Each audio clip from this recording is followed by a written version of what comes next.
안녕하세요. 도시열반의 슈퍼해머입니다. 도시열반 이번 80강 인연법에 대한 연속적인 통찰 7번째 시간입니다.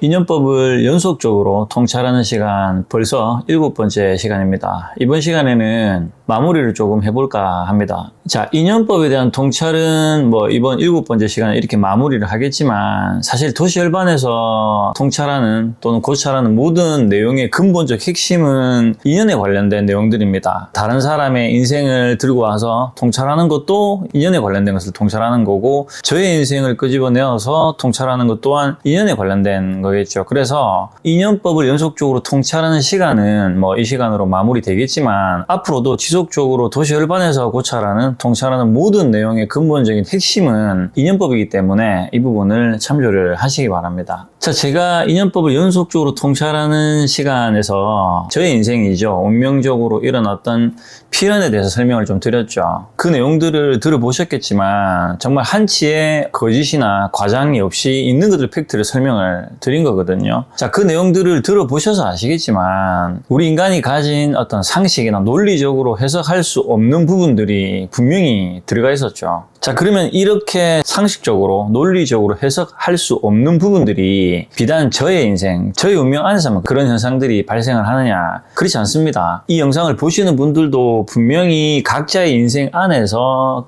그렇게 상식적으로 논리적으로 이해할 수 없는 환경들이 분명히 일어나실 거예요. 자, 이렇게 제가 이제 연속적으로 인연법에 대해서 이렇게 통찰을 하고 있는데, 왜 우리는 인연, 즉 인연법에 대해서 이렇게 통찰을 하고 사유를 하고 공부를 해야 되는가 하면, 저도 그렇지만 이 영상을 보시는 분들도 마찬가지인데, 왜 나라는 존재는 이런 환경, 즉 인연이 형성되어서 나라는 존재가 살아가야만 될까? 나라는 존재가 왜 태어나서 왜 살아가야 되는가? 즉 나 자신을 찾기 위해서 나에게 형성된 일어나는 상호작용하는 무수한 인연을 내가 관찰하고 통찰하고 공부를 해야 된다라는 거죠. 그리고 모든 인간은 인연이 되기 때문에 태어난다라는 거죠. 인연이 되어서 태어난다라는 의미는 이렇게 태어난 주어진 환경의 이유가 존재를 하는 거고, 이 환경에서 살아가야 될 인연, 즉 환경 또한 조성이 된다라는 의미를 연결해서 가지고 있다라는 겁니다. 나라는 존재가 독립적으로 존재할 수가 없습니다. 무수한 인연 속에서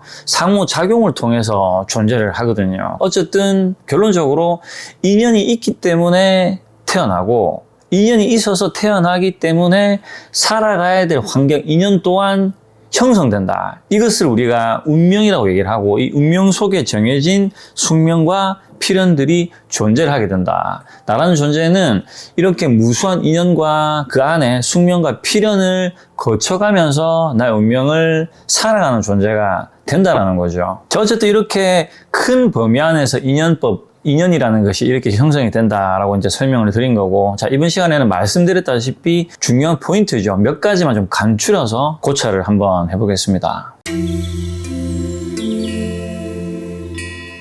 저는 고독한 시간을 오래 가질 수밖에 없는 운명을 타고났다라고 설명을 드렸죠. 이것은 저의 운명입니다. 저의 운명인데, 고독한 시간을 오래 갖다 보니까 자연스럽게 나라는 존재에 대해서 지속적으로 제3자 입장에서 관찰을 할 수밖에 없었습니다. 어릴 때부터 그렇게 훈련을 계속 스스로 하게 됐죠. 태어나게 이렇게 태어나서 환경이 운명적으로 이렇게 형성이 되다 보니까 뭔가를 관찰하는 능력이 되게 이제 개발이 됐죠. 그래서 다른 영상에서 말씀드렸죠. 제가 어떤 사람과 인연을 하게 될 때 이 사람을 유심히 관찰을 하면 이 사람의 업이 드러난다라고 설명을 드린 바 있죠. 자, 여기서 제가 어떠한 사람과 인연이 되어서 이 사람을 유심히 관찰한다라는 의미는 이 사람이 가지고 있는 성격이나 성향을 보는 것도 있지만, 이 사람 주위에 형성되어 있는 환경을 동시에 같이 관찰한다라는 의미를 가지고 있습니다. 그래서 이 대상인 사람이 있고 이 대상인 사람의 주위 환경이 있겠죠. 이 주위 환경과 이 사람이 상호작용을 통해서 환경들이 일어나는데, 이 대상이 이 환경과 대면했을 때 어떤 식으로 이 대상이 반응을 하는지를 관찰을 하는 겁니다. 그래서 어떤 대상에 대해서 뭐 집착을 한다든지 좋아한다든지 뭐 싫어한다든지 뭐 화를 낸다든지 이렇게 감정적인 반응을 일으키거든요. 이것이 사람마다 제각각 다 다릅니다. 그리고 그 관찰하는 대상마다 일어나 있는 환경이 제각각 다 다르게 형성이 되어 있습니다. 인연이 다르게 형성이 되어 있는 거죠. 말 그대로 천태만상으로 이렇게 형성이 되어 있다는 걸 알 수 있는데, 어쨌든 결론적으로 이 사람을 유심히 이렇게 환경을 전체적으로 관찰을 딱 해보면 이 사람의 특징이죠. 불교에서 말하는 업이라는 것이 대충 윤곽이 이렇게 드러납니다. 아, 이 사람은 업이 이런 거구나. 그래서 환경이 이렇게 일어나 있구나라는 것을 제가 관찰을 통해서 알 수 있다는 거죠. 자, 이렇게 다양하게 이렇게 존재를 하는데, 이 환경에는 물론 천태만상의 환경이 일어나 있지만 이 환경에는 공통점이 있습니다. 이 공통점이 뭐냐면 모든 인간은 반복적으로 생각을 하고 반복적으로 행동을 한다는 겁니다. 이 반복된 패턴이 그 각자의 사람마다 다를 뿐이지, 이 틀 안에서 비슷한 생각과 행동을 이 사람은 이렇게 반복을 하고 저 사람은 저렇게 반복을 하고 있다는 겁니다. 제가 이제 첫 번째인가 두 번째에서 말씀을 드린 적이 있는데, 제가 어릴 때 버스를 타고 가거나 이렇게 사람들 사이를 지나가거나 사람들을 이렇게 보면 저 사람은 왜 저러고 살고 저 사람은 왜 저렇게 저기에 집착을 하고 열광을 하고 좋아할까? 우리는 왜 서로 이렇게 다를까라는 궁금증이 일어났다고 말씀을 드렸죠. 이 질문에 대한 이제 답이 되는 거죠. 모든 인간은 각자의 환경 속에서 비슷한 의식 수준 안에서 반복적으로 생각을 하고 반복적으로 계속 행동을 한다. 반복을 하고 있다는 겁니다. 그 틀 안에서. 자, 이렇게 모든 인간은 어떤 틀 안에서 비슷한 생각을 반복하고 비슷한 행동을 반복을 하는데, 우리 인간이 이 생각이라는 것을 하는데 이 생각이 어떤 일정한 틀 안에서 못 벗어납니다. 이 틀 안에서 뱅뱅 돈다라는 거죠. 우리 인간은 각자 가진 의식 수준만큼 생각을 하거든요. 의식 수준의 생각의 범위를 벗어나지 못하는 겁니다. 이 생각이라는 게 어떻게 일어나냐 하면, 이 생각을 사고라고도 하죠. 사고한다 하죠. 우리 인간은 어떻게 사고, 즉 생각을 하냐 하면 각자의 제한된 그 경험 안에서 사고를 하고 생각을 합니다. 이 안에서 반복을 한다는 거죠. 살아왔던 과거의 경험들, 기억들, 이런 것들이 이제 축적되죠. 그러면서 기억으로 남죠. 남으면서 이런 것들이 관념이 되거나 이제 개념이 됩니다. 그리고 살아오면서 배운 것들, 학습한 것들, 어떤 집단적인 의식으로 인해서 주입된 것들, 이런 것들이 총체적으로 더해져서 생각이라는 틀이라는 게 만들어지고 이것이 이제 의식 수준이 되거든요. 이 생각하는 틀 안에서, 이 범위 안에서 생각을 하고 행동을 한다는 거죠. 그래서 뭐 나는 이러이러한 사람들하고 인연을 맺었기 때문에 내가 알고 있는 인간은 이러이러한 것이다. 세상은 이러이러한 것이다. 종교는 이러한 것이다라는 다양한 여러 가지 각자 개개인이 가지고 있는 어떤 여러 가지 개념들, 관념들, 이 틀 안에서 사고, 즉 생각을 반복적으로 한다라는 거죠. 그래서 이렇게 어떤 틀 안에서 제한적으로 스스로 축적된 경험 안에서 제한적으로 생각을 하는 것들이 반복을 하기 때문에 이 반복을 하는 것들이 쌓이겠죠. 축적이 되겠죠. 축적이 되면서 습관이 되는 거죠. 이것을 불교에서 업이라고 표현을 하는 거거든요. 그래서 불교에서 말하는 업이라는 것은 습관, 즉 반복된 습을 의미한다라는 거죠. 이것이 연결되어서 모든 중생은 윤회한다, 반복한다, 무엇을, 생각을, 기억을 이제 이렇게 연결이 되는 거죠. 그래서 우리가 뭐 이런 말이죠. 사람은 뭐 고쳐 쓰는 것이 아니다. 사람은 바뀌지 않는다. 이런 말을 하는데, 원래 사람이 변하지 않고 바뀌지 않는 게 아니라 원체 그 습관들이, 생각의 기억들이 고차가 되고 오래되다 보니까 이것이 하루아침에 변하기가 힘들다라는 거죠. 확률적으로 변하기가 엄청 낮다라는 겁니다. 그래서 우리가 이제 뭐 속된 말로 저거 죽을 때가 됐나, 저 와저라노 갑자기 저 변했노, 이렇게 표현을 한단 말이죠. 그래서 이 표현도 동일한 게, 우리 인간은 죽을 정도의 고통을 받게 되면 변합니다. 그래서 결론적으로 우리 인간은 변한 변하지 않는 게 아니라 변하는데 변할 확률이 엄청 낮다. 엄청나게 어떤 통증이나 고통이나 충격파를 받지 않으면 어지간해가지고는 이 생각하는 틀 안에서 바뀌지 않는 게 인간이라는 거죠. 그래서 모든 인간은 유심히 관찰해보면 각자의 그 틀 안에서 생각을 하고 이 생각을 반복을 하고 반복된 생각으로 인해서 반복된 행동을 하면서 이런 것들이 쌓여서 습이 되어서 매 순간 윤회하고 이 환경이 각자 다르게 천태만상으로 살아간다. 이것이 인연법의 핵심입니다.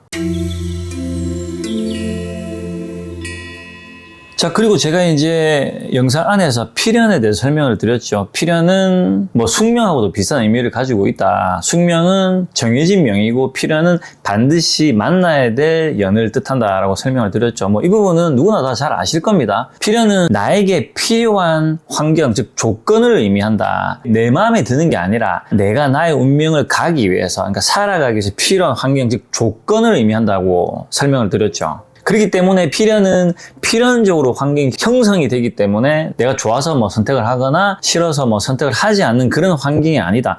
필연적으로 형성될 수밖에 없는 이치를 가지고 있다라고 제가 말씀을 드렸죠. 자, 이렇게 필연은 나의 운명을 살아가기 위해서 필요한 조건들인데 각자 개개인의 업에 따라서 환경에 따라서 필요한 때에 오고 온 이 필연이 때가 되면 떠나는 이치를 가지고 있습니다. 이것을 우리 옛말로 가는 사람 잡지 말고 오는 사람 막지 말라라고 표현을 한단 말이죠. 불교에도 수연무작이라는 말이 있습니다. 그러니까 수연, 연에 수긍하고 무작, 그러니까 조작하지 마라. 그러니까 연을 받아들이고 조작하지 말라는 말이죠. 이 말이 쉽게 풀면은 오는 사람 막지 말고 온 사람이 갈 때 잡지 마라라는 의미를 가지고 있거든요. 자, 이 의미는 이 속담처럼 이 사람이 나에게 올 때는 이 사람이 나에게 와야만 하는 이유라는 게 존재랍니다. 자, 여기서 우리가 한 번 더 되짚고 넘어가야 되는 게 이 사람이 오는 게 아니라 이 환경이 오는 겁니다. 제가 말씀드렸죠. 인연은 사람만을 뜻하는 게 아니다라고.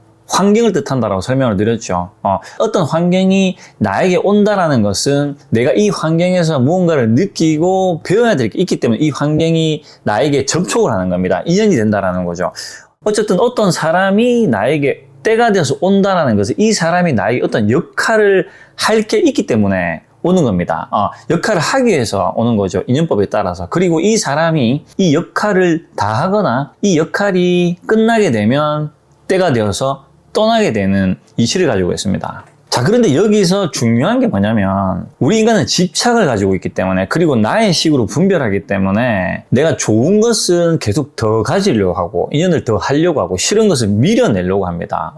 내가 좋아하고 집착이 일어난 인연이 환경이 떠나려고 하면 붙들죠. 못 가게 하려고 하죠. 이렇게 되면 때라는 게 있고 와야 되고 가야 되기 때문에 가야 될 때를 질질 끌게 되면 좋지 못한 환경이 일어나서 내가 고통을 받는 환경이 일어나게 됩니다. 뭐 뉴스 같은 거 보면은 뭐 연애를 하는데 헤어진 연인을 다시 찾아가서 헤어진 것을 못 받아들여서 뭐 그 사람을 뭐 살인을 한다라든지 뭐 이런 것도 포함이 되고 그리고 또 쉽게 얘기를 해서 내가 자식을 낳아서 길렀는데 이 자식이 내 품을 떠날 때가 되어서 보내야 되는데 부모의 집착으로 떠나보내지 못하는 것도 때를 거스르는 게 되는 거거든요. 어쨌든 이런 식으로 어떤 때라는 게 딱 있습니다. 있는데 우리 인간은 집착으로 이 때를 정확하게 인지를 못해서 어떤 환경의 문제가 연속적으로 발생을 한다라는 거죠. 자, 그리고 이 사람이 나에게 다가온다. 이 환경이 나에게 온다라는 것은 말씀드렸죠. 이 환경이 또는 이 사람이 나에게 어떤 역할을 하기 위해서 이제 온다고 말씀드렸죠.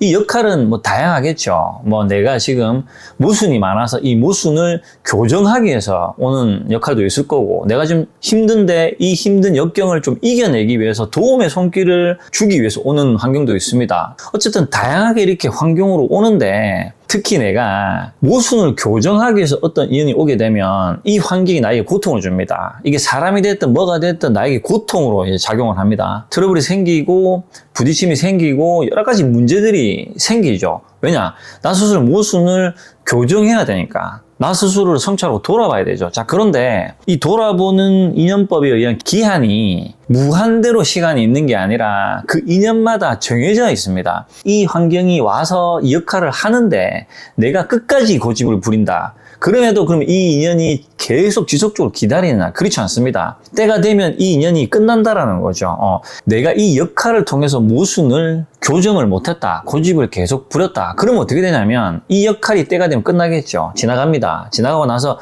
또 다른 방식의 비슷한 환경이 다시 오는데 다시 올 때는 어떻게 오냐면 강도가 조금 더 세게 옵니다. 왜냐? 1단계적으로 나에게 그 환경을 고치라고 대전의 법칙에서 인연법으로 그렇게 형성이 되었는데 내가 나의 고집으로 딱 하고 받아치고 싸우고 뭐 고집 부려서 이렇게 고치지 못했죠. 그래서 이 인연이 때가 되어서 흘러가서 지나가 버렸습니다. 그러면 결론적으로 나의 모순을 교정을 못했죠. 내가 영적으로 성장을 못했단 말이죠. 그러면 같은 방식으로 오는 게 아니라 같은 방식으로 오면 어떻습니까? 내가 교정이 안 되겠죠. 그렇기 때문에 조금 더 강하게 옵니다. 내가 고집이 센 만큼 환경도 세게 온다라는 거죠. 그래서 우리가 팔자가 세다라는 말은 고집이 세다, 팔자가 세다, 고집이 세다, 환경이 힘들다라는 의미를 가지고 있습니다. 그래서 내가 고집이 센 만큼 환경이 힘들게 온다라는 거죠. 왜냐? 말 그대로 내가 고집이 세기 때문에 그렇습니다. 그러면 고집을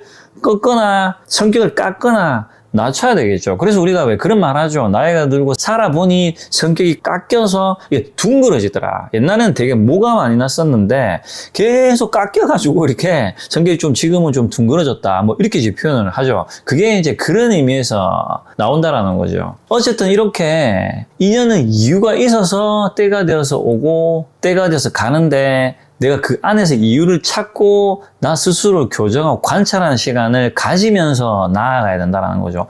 모든 나에게 상호작용으로 일어나는 인연, 특히 간의 필연이나 숙명은 반드시 간에 이유가 있거든요. 이유가 있어서 오는 인연인데 내가 그런 것들을 무시를 하거나 인연을 함부로 대하게 되면, 그러니까 인연을 있는 그대로 받아들이지 않고 뭐 오는 인연 막고 뭐 가는 인연 잡고 이런 식으로 되지 않은 이치에 거슬러서 자꾸 가면 어떻습니까? 그에 따른 합당한 고통을 받고 고생을 할 수밖에 없습니다. 이치가 그렇다라는 거죠. 그래서 이치적으로 반복을 하지 않으려면 이 환경이 왔을 때 관찰이 유심히 해서 나 스스로 돌아보는 시간을 반드시 가져야 된다라는 거죠. 그렇지 않으면 비슷한 환경으로 더 강하게 윤회, 즉 반복을 하게 된다. 교정을 하지 못했기 때문에 그 공부를 다른 환경으로 다시 해야 된다라는 인연법의 이치를 가지고 있다는 겁니다.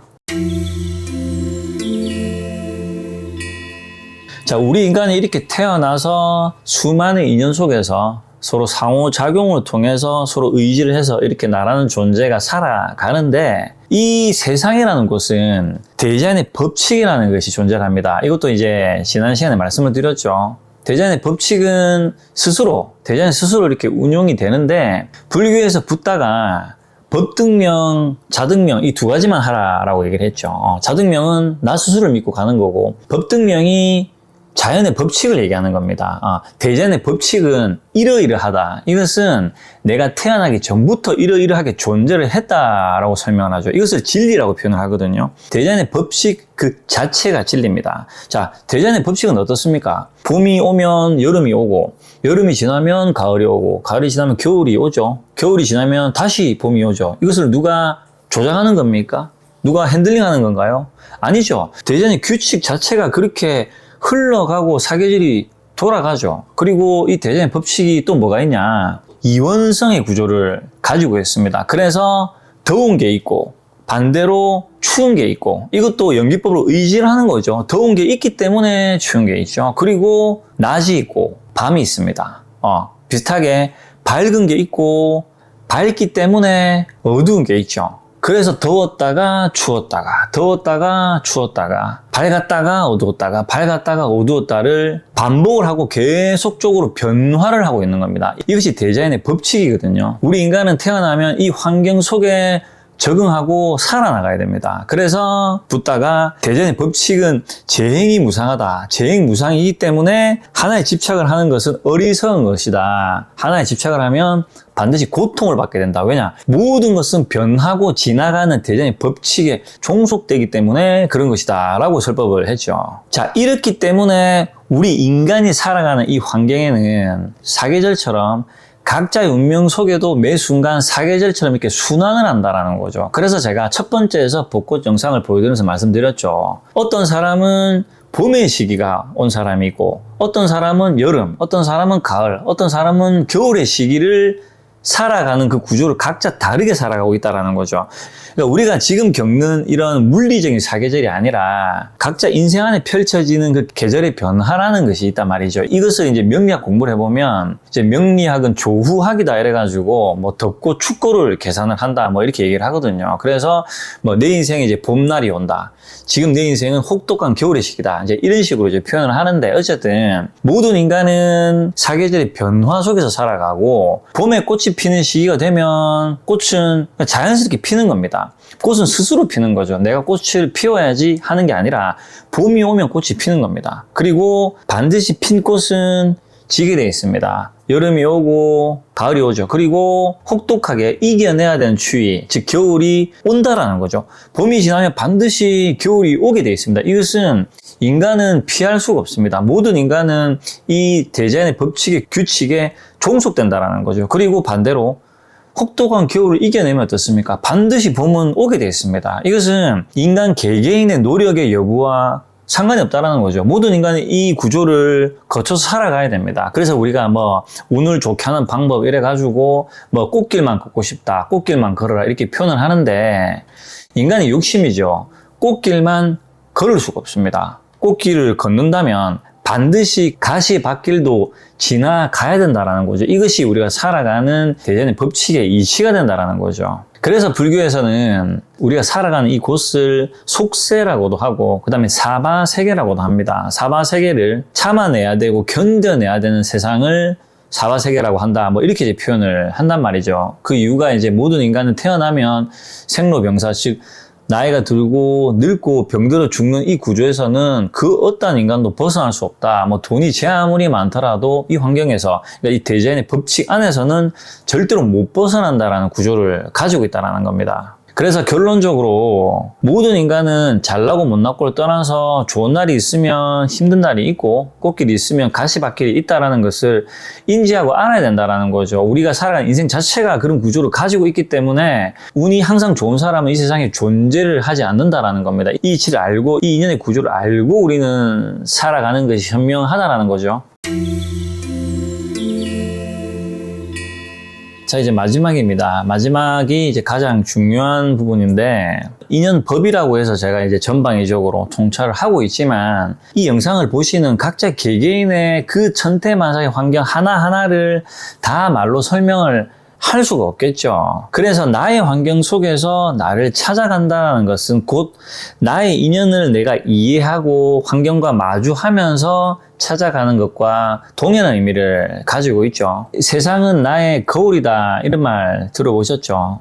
이 세상이라는 거울을 통해서 환경이 형성되어서 상호작용이 일어나죠. 제가 처음에 말씀드렸죠. 어떤 대상을 관찰할 때 이 대상도 관찰하지만 이 대상으로 인해서 일어난 환경을 같이 관찰하고, 그리고 동시에 이 대상과 환경이 만났을 때 이 대상이 어떤 식으로 반응하는지를 본다고 말씀드렸죠. 어떤 상황에 이 사람이 어떻게 대응하는지를 딱 보면 이 사람의 성격이라는 게 나오거든요. 단순히 이 사람이 저한테 저는 성격이 이래요, 저래요, 이 말을 굳이 그대로 안 믿는단 말이죠. 왜냐? 자기 자신을 냉정하게 객관적으로 완전히 알고 있는 사람이 이 세상에 그렇게 많지가 않습니다. 착각을 한단 말이죠. 자기 자신을 착각해서 얘기를 하기 때문에 그런 말만 듣고 이 사람이 이런 사람이야 라고 판단을 할 수가 없기 때문에, 그 판단을 어떻게 하냐, 이 사람이 어떤 대상이랑 마주했을 때 어떤 식으로 반응하는지를 보면은 객관적으로 알 수 있다라고 설명을 드렸죠. 자, 이 이치가 그대로 적용이 되는 겁니다. 이 세상이 나의 거울이라는 것은 이 대상이 나랑 인연이 되어서 상호작용을 할 때 내가 어떠한 반응을 일으키냐, 인과 연이 만났을 때, 조건과 환경이 형성되었을 때 나라는 존재가 어떻게 반응을 하는가, 이것이 인연법의 핵심이거든요.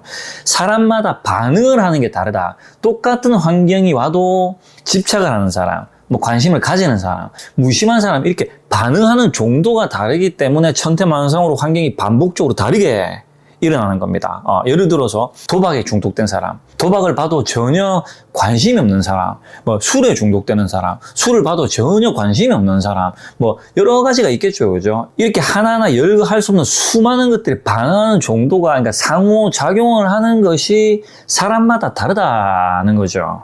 그래서 이 이치를 이제 종합적으로 땡겨와서 인연, 즉 인과 연이 만나는 환경, 즉 나라는 존재와 이 대상이 만나지는 이 환경, 이 모든 환경을 통해서 내가 나를 교정할 수 있고 관찰할 수 있고 그 속에서 배울 수 있고 깨달을 수 있고 성장할 수 있다라는 최종 결론에 도달한다라는 겁니다. 나에게 주어진 인연은 나의 인연이고 이 인연은 나로 인해서 형성된 인연이고 이 인연은 내가 나를 돌아보고 교정할 수 있는 환경들이 조성되는 것이다 라는 결론에 도달한다라는 거죠. 자, 그런데 우리는 이런 스스로 인연을 해석을 스스로 해내지 못하기 때문에 어떻습니까? 뭐 종교 지도자를 찾아가고 종교를 믿고 뭐 의지하고 기복을 하고 어떤 종교적 의식을 따라하고 이렇게 하죠. 그리고 뭐 이럴 때는 어떻게 해야 되나 뭐 저럴 때는 어떻게 해야 되나라고 물어봅니다. 자, 말씀드렸다시피 나에게 일어나는 인연, 이 환경은 그 누구도 대신해 줄 수도 없지만 천태만상으로 일어나는 이 인연을 누군가가 나에게 이것이 답이야 라고 이렇게 내릴 수 있는 게 아니다라는 거죠. 우리 인간은 뭐든지 쉽고 빠르게 하려는 그런 욕심이 있기 때문에 마주해서 하나하나를 겪으려고 하지 않습니다. 좀 더 빠르게 물어봐가지고 한마디 답으로 얻으려고 한다라는 거죠. 결코 그렇게 되지 않습니다. 그래서 나의 운명, 나의 인연은 그 누구도 대신해 줄 수 없고 그 누구도 그 답을 줄 수 없다. 나의 환경은 오로지 나 스스로가 이 환경과 온전히 상호작용, 대면했을 때 일어나는 반응을 내가 계속 관찰하면서 내가 이러한 생각을 하고 있구나. 이러한 마음을 일으키구나. 내가 세상을 이러한 나의 프레임으로 바라보고 있구나. 그럼 나는 세상을 왜 이러한 프레임으로 바라보고 있지?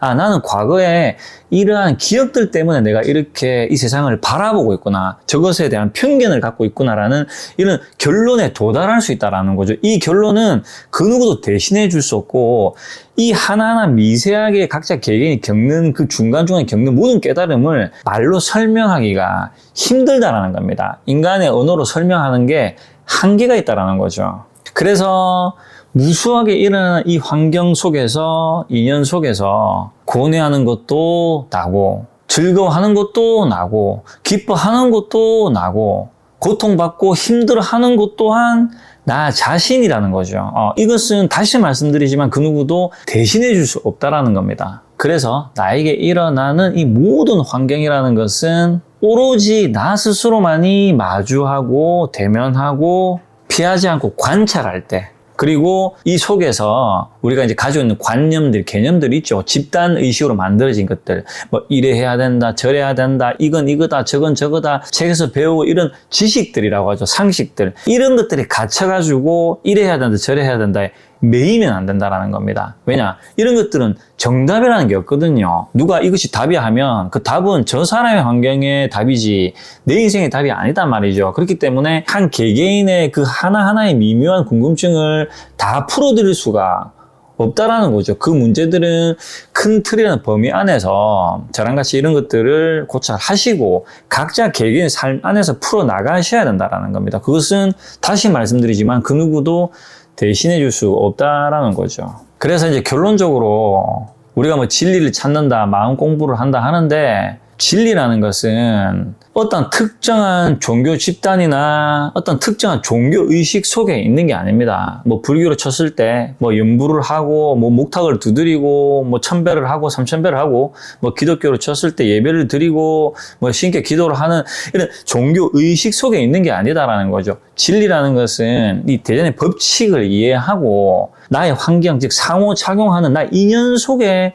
이 진리가 이미 녹아져 있다라는 겁니다. 진리는 나의 환경을 벗어나서 있는 게 아니다라는 거죠. 그래서 나의 생활 속에, 이 생활함에 있어서 내가 눈과 귀를 열고 무심코 지나가는 것들을 유심히 관찰을 하고 생각을 했을 때 이 진리를 내가 볼 수 있고 느낄 수 있다는 겁니다. 이렇게 나의 삶의 진리라는 것이 녹아있고 그 자체가 진리인 거지 어디 다른 데 있는 게 아니다라는 겁니다. 우리 인간이 종교라든지 이런 여러 가지 집단 의식을 만들어서 뭐 불교로 치면 뭐 수행자는 이래야 되고 저래야 되고 뭐 육식을 먹으면 안 되고 뭐 명상은 이래야 되고 저래야 되는 이런 여러 가지 어떤 방법론들이라는 게 만들어졌는데, 그래서 사람들이 책에서 읽고 해서 이래야 된다 저래야 된다 이렇게 각자의 또 의견 견해들을 말하거든요. 이런 것들은 어리석은 겁니다. 잘못된 거예요. 정답이라는 건 없고 나의 진리는 방법이라는 게 정해진 게 없이 나 스스로 나의 환경 안에서 일어나는 형성되는 인과 연 속에서 찾아가는 겁니다. 인연의 핵심이죠. 모든 인간이 천태만상으로 인과 연이 다르게 형성되는 이유는 각자의 생각이 다르기 때문에, 생각이 다르고 그 생각에 따른 행동이, 즉 업이 다르기 때문에 다른 환경은 천태만상으로 인연 속에서 살아가는 것을 불교에서 중생이라고 표현을 한다라는 결론에 도달하게 되는 겁니다. 자, 이제 제가 이번 시간에는 인연법에 대해서 좀 포인트만 좀 간결하게 설명을 드렸는데, 제가 누누이 말씀드렸다시피 인연법은 그렇게 단순 명료하게 정리할 만한 그런 주제가 못 됩니다. 아주 복잡 미묘하고, 그리고 우리가 태어나서 살아가면서 어떻게 보면은 가장 중요하게 해야 될 공부 중에 한 가지가 바로 이런 쪽의 공부입니다. 뭐 우리가 뭐 먹고 살기 위해서 좋은 대학교를 가고 공부를 하고 뭐 과학을 배우고 수학을 배우고 하지만 사실 실질적으로 정말 중요한 이런 공부들을 우리는 교육을 받지 못하거든요. 교육 안에 이런 것들이 포함이 안 돼 있습니다. 그래서 예를 들어서 뭐 수업 시간에 뭐 선생님 우리는 왜 태어났습니까? 우리는 왜 살아가야 됩니까? 어떻게 살아가야 됩니까? 이런 인간의 근원적인 질문을 던지면 답을 못 하죠. 이런 질문에 답을 못 찾고 우리가 살아가기 때문에 나이가 들어서 헤매게 되는 겁니다. 돈을 못 벌면 못 벌어서 헤매고, 벌어도 벌어서 헤맨다라는 거죠. 돈을 많이 벌고 못 벌고 뭐 사회적으로 성공하고 못하고 하고는 별개의 문제라는 겁니다. 그래서 이런 스스로의 질문을 찾아가는 삶을 살아야 내면이 충만한 삶을 살 수 있다는 거죠. 내면이 충만하면 겉으로 모든 것들이 스스로 자연스럽게 일어나게 된다는 거죠. 우리는 이 내면의 충만한 삶을 살기 위해서 이런 인연법을 통찰하고 나의 인연을 내가 해석을 하고 공부를 하고 의논을 하고 사색을 하고 명상을 하고 성찰을 하고 스스로 고독한 시간을 가지면서 고뇌를 해야 된다는 거죠. 뭐 어쨌든 저는 이제 그렇게 고독한 시간을 가져야만 하는 운명으로 태어났고, 저는 인연이 그렇게 형성이 되었기 때문에 지금 이제 이런 것들을 제가 불특정 다수 여러분들한테 이렇게 고찰하고 통찰을 해드릴 수 있는 겁니다. 자, 이번 인연법 통찰은 여기까지 마무리하는 걸로 하겠습니다. 말씀드렸다시피 이번 80강이죠. 인연법 7번째 고찰을 이제 마지막으로 인연법 연속적인 통찰은 여기서 마무리하는 걸로 하겠습니다. 그리고 제가 이제 조만간에 다시 라이브를 시작을 할까 합니다. 이제 라이브로 여러 가지 우리가 이제 인연법에 대해서 소통을 하고, 그 소통을 통해서 영상을 보시는 분들의 각자 인생의 답을 찾아가셔야 되겠죠. 제가 뭐 언제까지 혼자서 제가 주제를 정해가지고 이렇게 얘기를 하는 거, 물론 이런 것도 중요하겠지만 이제는 소통을 통해서 서로 의논을 하고 얘기를 해서 각자의 그 답을 찾아갈 수 있는 시간을 좀 만드는 것이 더 중요한 게 아닐까라는 생각이 듭니다. 자, 어쨌든 조만간 준비가 되는 대로 다시 라이브를 시작할 계획입니다. 이 부분 참조를 하시기 바랍니다. 긴 영상 시청해주신 모든 분들께 감사 말씀드립니다. 모든 분들 평온하시기 바랍니다. 지금까지 도시열반의 슈퍼해머였습니다.